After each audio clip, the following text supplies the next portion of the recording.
when the glow of the blood-stained moon shines upon the land. The aimless spirits of slain monsters return to flesh.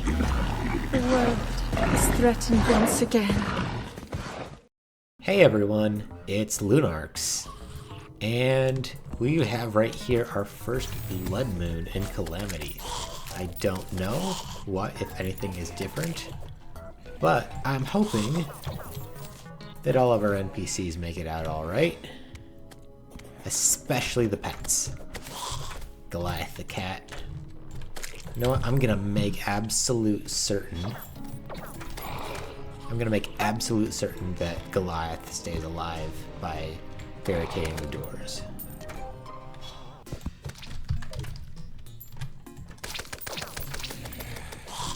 You may have noticed that I took a shadow potion, and that's why I look cool. The number one thing that I want in this blood moon is an item called the money trough.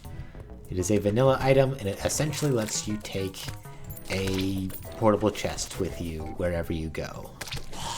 It is very convenient. It is also this piggy bank. Anywhere you place a piggy bank, when you access it, it's like an ender chest in Minecraft. You access the same space. So if I placed another piggy bank somewhere else, then it would still have these items within it. And the money trough is an item that lets me essentially summon a flying piggy bank wherever I want. I can also do some fishing on a blood moon, but that might not be recommended. Although, again, I am on classic mode. So kind of a recurring joke that I've had with recording this series is that often during recordings I will just gush about how much I love but every time I mention it I end up cutting it out of the final product because it just wasn't very good content.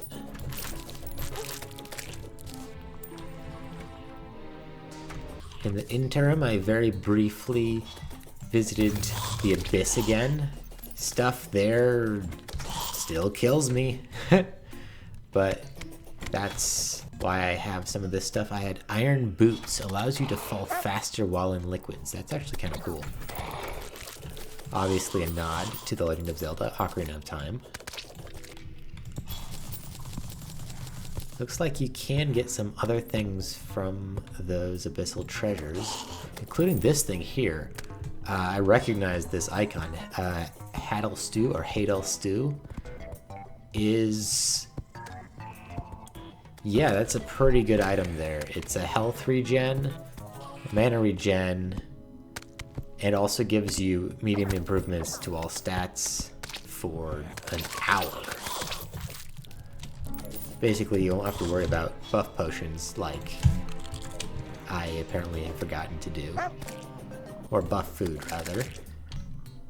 I've gotten a few of these blood orbs that have dropped, and I saw on the wiki that this is an item you can use to craft some of the items that only drop during a blood moon, such as the money trough. I don't know how many it takes, however, so I hope that I get enough. This is really not that bad. I'm gonna keep saying that throughout this playthrough probably, because the game really isn't that difficult at this difficulty. But again, I want to emphasize that that's not the point of this playthrough. I'm not here for a challenge. I'm here to experience the Calamity mod and just kind of have fun. And that's what I've been doing. And not to mention, Calamity is so long.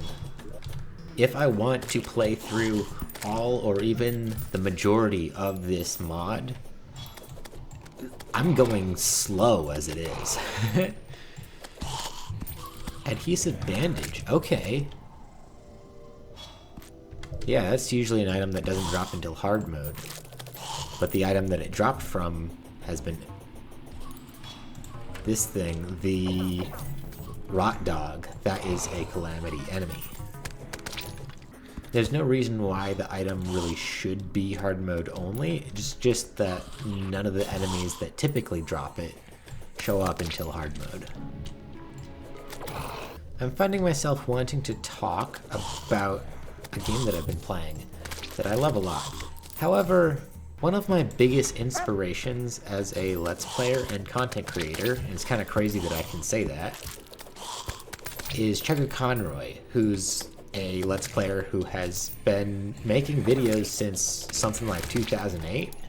One thing I love about his Let's Plays is that they're kind of designed to be timeless.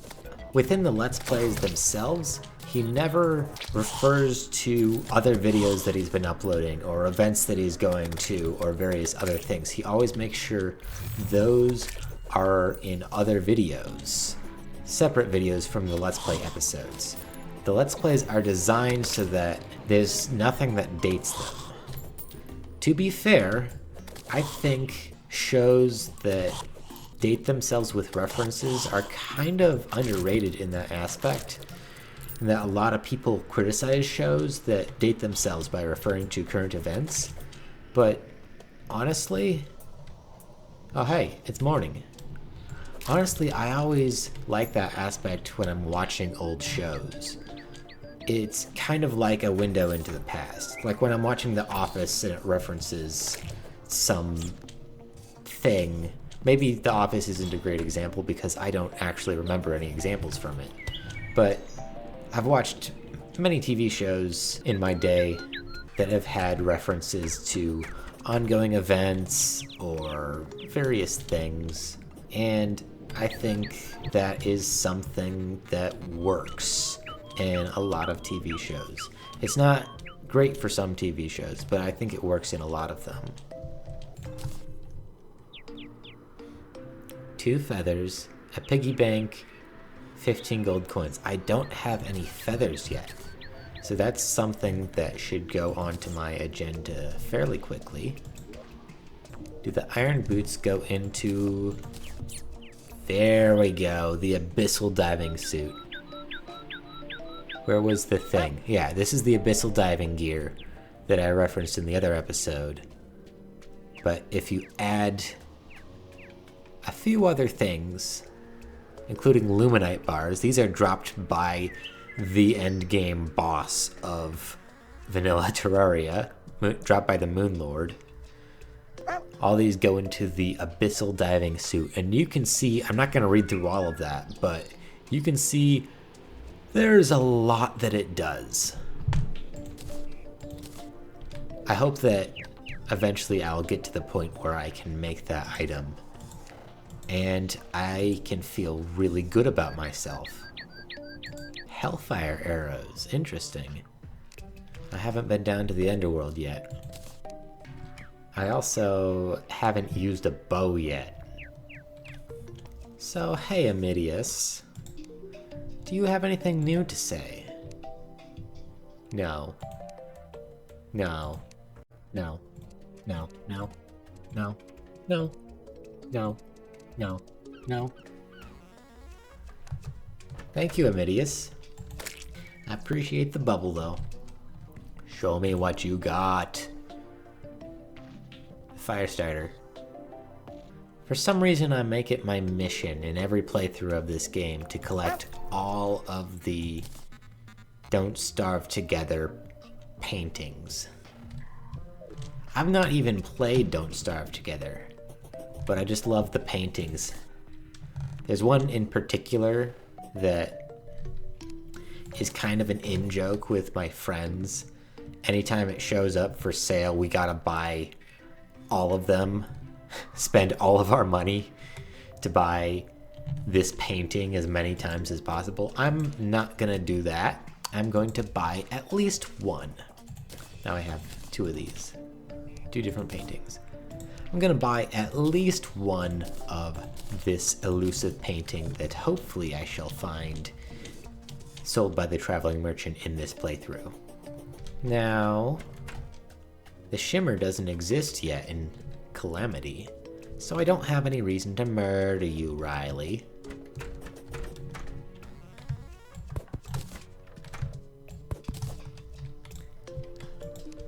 Who's a good cat? Who's a good cat? Goliath! Here's something that is also cut out of every recording, is that only really when playing this game, I find myself coughing a lot. I wonder if it's because I'm talking so much and it kind of dries out my throat a bit. Stuffed fish. Wow, that's a lot of seeds. I think I've shown off opening one of those before, but wow, that just gave me a ton of stuff. So what does Amidius' blessing do? Lets you breathe underwater even in the abyss. Just don't get hit. I assume by abyss creatures because I'm getting hit right now. Yeah, but my set, the sulfur set, which I really haven't needed to upgrade, it does that anyway, so rip. I love how Kendra is just floating in midair. She's not even using her wings. She is just chilling. Wow. Mermaid outfit. Yay. Wow, so pretty. I prefer the rose and the shoulder piece and the actual legs. But you know, it's always fun to collect costumes, even though I just never end up using a lot of them. So I might not be able to figure out how to use the yellow seeking mechanism, but thankfully I have another way to explore the sky. It's called a gravitation potion. Whee!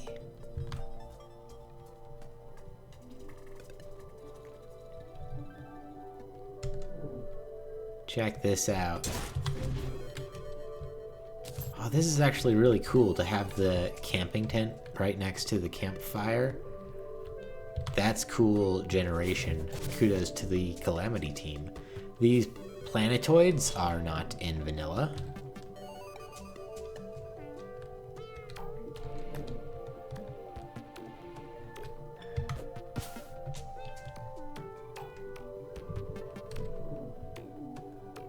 I believe that when upside down, your fall damage is negated, but not when you're right side up, even with this potion. Alright, so sky houses. Well, hey, would you look at that? I got a feather. Wonder what I'll use that to build. Sky houses were buffed in 1.4.4. We are not there yet. You know what? I'm gonna do a thing. Just in case there are more NPCs waiting to spawn, I'm gonna drop a torch here, which means that an NPC can show up in that house, which means I don't have to, you know, make another house. I can be lazy. Interesting. See Edgar the Clothier. Actually, I've been waiting for him. Kendra, you like this sword? Enchanted sword. Nice. Has this been buffed? 42 melee damage? That seems pretty good. I feel like enchanted sword generation, or at least in the kind that is like Excalibur in the stone like that, I feel like that is relatively rare in vanilla. So I like that they added a higher spawn chance by making it a possibility to spawn in space. So you know how Amidius is a new Calamity added NPC? Well, there are at least a couple others. One of them I won't get for a very long time. I should... 10 seconds left, yeah. I'm gonna drink another one of these. Here we got a glowing mushroom planetoid. Some of these are themed.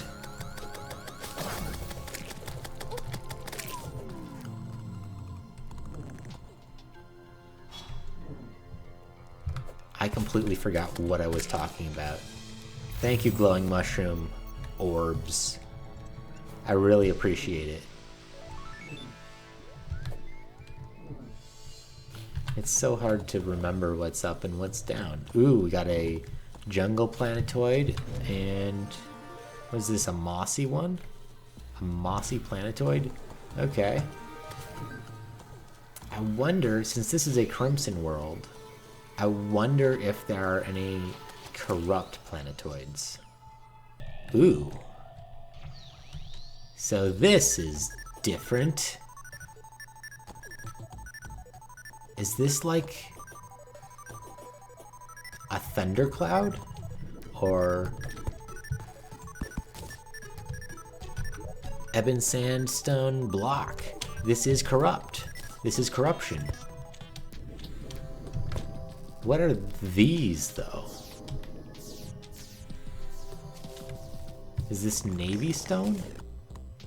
Aerialite ore. Huh. I don't think I have these yet. I've seen recipes that use aerialite bars, but I haven't acquired aerialite ore yet. This is a really cool, like, cloud generation thing, and I feel kind of bad about digging it up. But I want the ore. I see that there is some demonite ore there as well. Oh, I just realized I'm upside down. Because the harpies are upside down.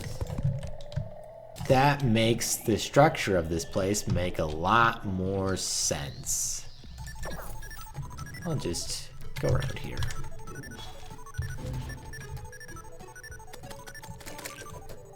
Oh, and there's a house up here. Not down. But this is pretty cool. Can someone move into this? Oh, there's a corruption key. That's cool. I feel like... yeah, it's corrupted. Nobody can move in here. It's fun that they have the chairs here that you can sit in. Oh, you can't even see me sit in it. But it's the corruption chest so that we get all of the biome chests in this one world generation. That's pretty cool. So somewhere in the sky, and we know this for certain, there is another lab of Dradons. I should probably start looking for some of the other ones, because there's one that can spawn in the underground desert, there's one that can spawn in the jungle. I don't think there's one in the dungeon, but there could be. But there are a lot of different labs. I was going to say I assume there's not one in the abyss, but then I remembered that the, you know, monitors, the technology stuff that you can find in Dradon labs is also seen in the abyss, or at least near the abyss, like at the top levels. I think I've done enough digging for now. I can come back later and get the rest of this stuff.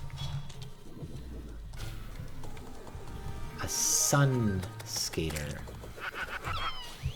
I vaguely recall this as an enemy. I'm gonna continue sky surfing.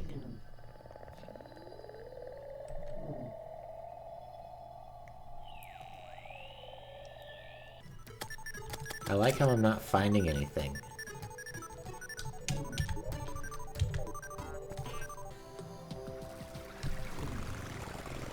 Okay, so aerialite ore can spawn in any clouds.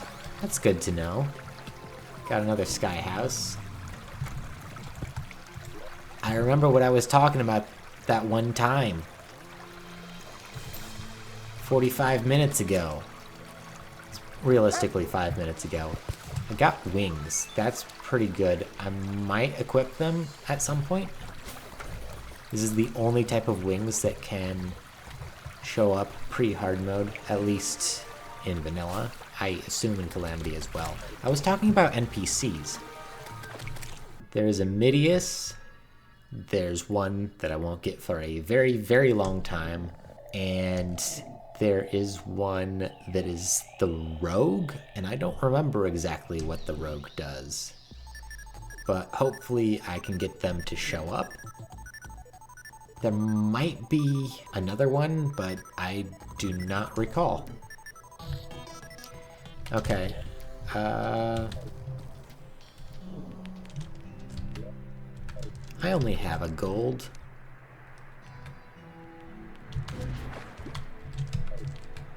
You know what? I should have brought the lead boots. I didn't know I was gonna go down here, but hey, I'm on the edge of the world. I may as well do a little bit more abyss diving. I don't have any of my abyssal gear. That's fine. Archer fish. Okay. 4 gold. Oh yeah, stuff drops a lot of money here.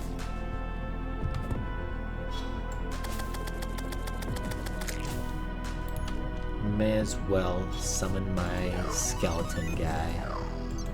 I need as much...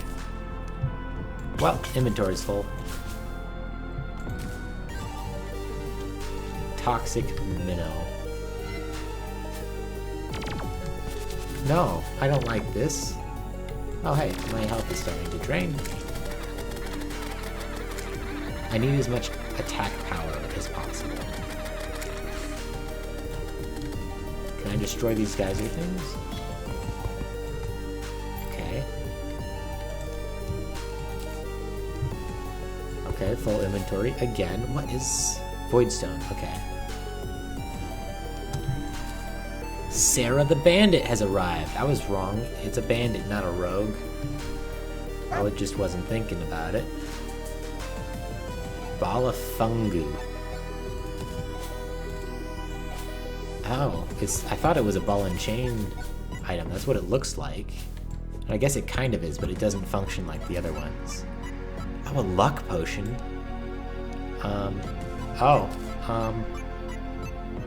Or fish. If this thing notices me, I am dead. So let's just hope it doesn't notice me. I hope it will leave me alone. Ow, ow. Stupid geyser. I hope it will leave me alone so long as I leave it alone. It's not advisable to dig. Jeez, that made me jump. Ow. Wow. Poor Loon. Couldn't put the fire out. The fire? In the abyss? Okay. Herring staff. Summons a herring to fight for you. Each herring takes only half of a minion slot. That's cool. Is that cooler than my skeleton guy? They float. I might swap out the skeleton guy for my flying herrings. I'd make a joke about them not being red, but they match the color scheme of the abyss, and I love that. Converts musket balls into streams of water. Interesting. I don't have any musket balls. I could buy some. So we got Edgar the Clothier, or Clothier. I don't know how to pronounce that word. I haven't for years. Neither does anyone else who I've ever played this game with. We don't know which way it's pronounced. And then Sarah the Bandit is all the way over here. Is there an NPC that I don't like or care about that I can put up there? I have the Painter. I don't care about the Painter. Painter, go away. I never use you. I only use you in journey mode for completion purposes. That's literally the only time I ever use you. Put the bandit here, and there are not enough villagers near the current pylon because that guy's walking all the way, probably trying to get there. Wow, good luck on your journey, my guy.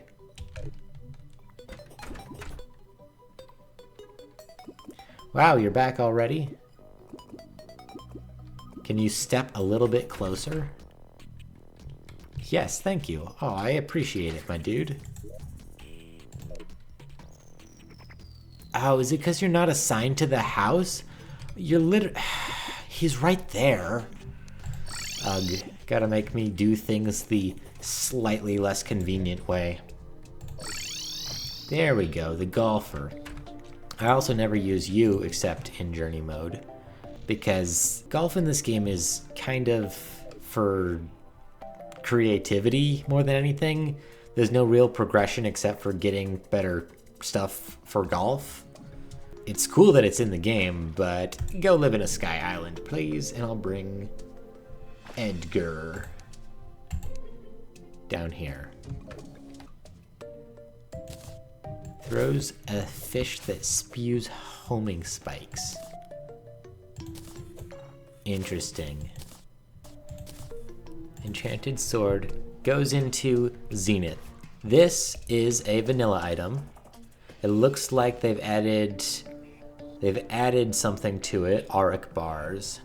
But essentially all the crazy interesting swords in the game, plus a copper short sword, the weakest possible sword you can acquire, Zenith. This is an insane weapon in vanilla. It is unequivocally the best weapon in the game. Everything crumbles before you. And the last time I played Calamity, this was not yet in Terraria. But something that I know for certain is that this goes into something bigger, something better. This is not the best weapon. This will not come anywhere close to being the best weapon in this game. Fractured Arc. Hold on. Purified Gel. I still don't have this. But I can get this with the next boss that I fight. Huh. Fractured Arc, whatever this is an item I can get pre-hard mode. This is going to be something to strive for. And then I can actually carry around a melee weapon. Using right mouse button will extend the arc out in front of you. Hitting an enemy with it will parry them, granting you a small window of invulnerability. You can also parry projectiles and temporarily make them deal 100 less damage. Parrying will empower the next 10 swings of the sword, boosting their damage and letting them throw projectiles out. A worn down and rusty blade once wielded against the evil of this world, ready to be of use once more. So I'm certain that this is going to go into a more powerful version of itself, but still, this sounds really cool, and it makes me kind of regret not going a melee build, but because this is solo, I don't really have to adhere to a specific class. Ball of Fugu. Uh-huh. This is gonna be easy. Yaron Soul Fragment. Auric Bar. Urchin Flail. Tumbleweed. I think these are all the ball and chain-like items added in Calamity. These three are not Calamity. Flairon, Flower Pow, Tao of Pow, and Morning Star. Morning with a U. That's a rather clever name, but it all goes into the Dragon Pow. 660 melee damage. Almost demonic, but not quite. So, yeah. Any wings combined with Angel Treads and Luminite Bars. This is obviously an upgrade to... originally it would have been the Spectre Boots, but since last time I played this, they added the Terraspark Boots, so this is probably an upgrade to the Terraspark Boots. But Seraph Tracers is the ultimate, like, wings plus boots. You can, again, see everything that it does for you. Ooh, was this buffed? This is definitely buffed from vanilla. I'm pretty sure. And of course this negates fall damage, so I won't need to bring out a bunny every time I fall from a tall distance. Okay, immediately at an anvil, I cannot do anything with aerialite bars. I wonder if it's because I need to combine it with other things. Feather crown. That's cool. I almost want to get this just for the aesthetic. Seems like it would look cool. I can make significantly better wings. Pretty hard mode. Wow, cool. So, I need sunplate blocks to make any of this other stuff with aerialite bars. Those are the blocks that make the houses up in the sky, where the painter and the golfer currently reside. Alright, so at an anvil, let's see, I have blood orbs, I have 15 gold, I have feathers. There's only one thing left that I need. Piggy bank. Heck yeah. Now I can summon a piggy bank, whatever I want. This is going to make a lot of things easier. Hello, Sarah. What do you do? That's your chucking arm? You need to work out more. Okay. Okay. Happiness? Less people makes getting away with certain things easier. I know that a lot of wealthy traders come through the desert at times. Makes it a great spot to nick their goods. Uh-huh. Well, I'm glad you're on my side. Refund. So, that's the thing about this NPC that I recall. The function of this NPC, aside from whatever she sells. If you reforge items at the Goblin Tinkerer, which I haven't done yet, that can cost you a lot of money in this game. Once you spend way too much money to get the right modifier that you want on a weapon or tool, you can come to the bandit and she'll refund. I think the implication is that she steals, like pickpockets the money off of the goblin to give it back to you. It's, you know, it's not all of it, but it's some. You get a refund. I think based on how much you spend. Anyhow, what do you sell? A desert pylon. Is this as cool as the shinobi blade? That's the real question. These are showing a lot of damage, so I'll have to check these out. Here we have a die. Increases luck by 20%. That's good. Summons a pet guardian angel. 4 platinum, 45 gold. I'll get that. Not right now. Alright. Next time, I may very well fight a deity. Have a good night.